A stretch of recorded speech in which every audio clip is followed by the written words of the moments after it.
After testing Windows games on the Odin 3, I'd say it can replace the Steam Deck, but it mostly depends on what you're planning to play. For example, if you stick with lighter titles, indie games, and even some Witcher 3 era AAA games, they run surprisingly well. Emulators like GameHub not only run your Steam games, it also sync your saves, so you can continue right from where you left off. That part feels kind of unreal on a device this small.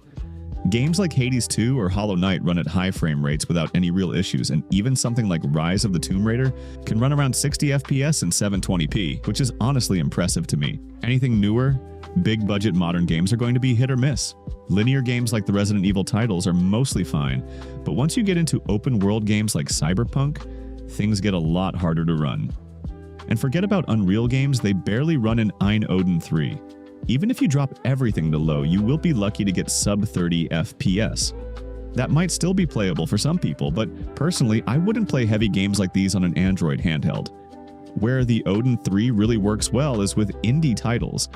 Most of these games could easily feel at home on small mobile devices, but they end up on Steam instead of the Play Store. A lot of smaller games launch on Steam because it's simply easier to make games for Windows and publish on Steam, which works in favor of retro emulators like Ayn Odin 3. You don't even need a handheld this powerful for those games.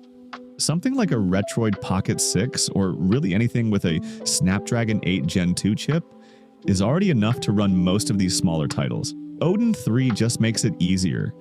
It has the extra RAM and raw power to run Windows games without much tweaking. A lot of these smaller games just work out of the box, mostly because of how strong that 8 Elite chip is, along with the higher RAM options the Ayn Odin 3 comes with.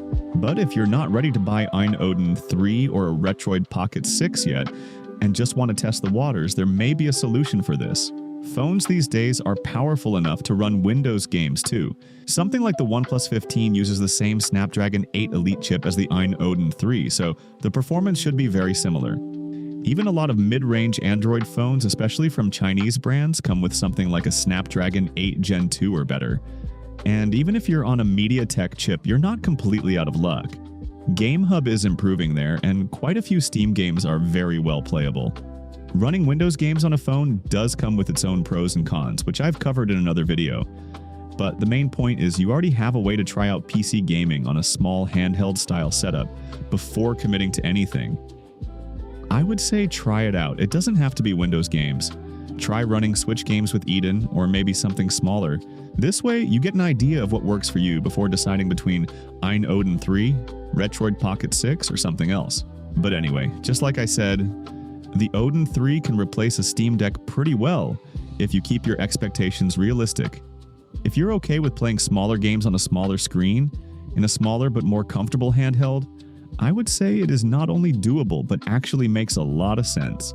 You're not going to run Black Myth in this, but you don't have to. The Steam library is a treasure chest full of smaller games, and a lot of them are the kind you didn't even know you wanted to play until you try them.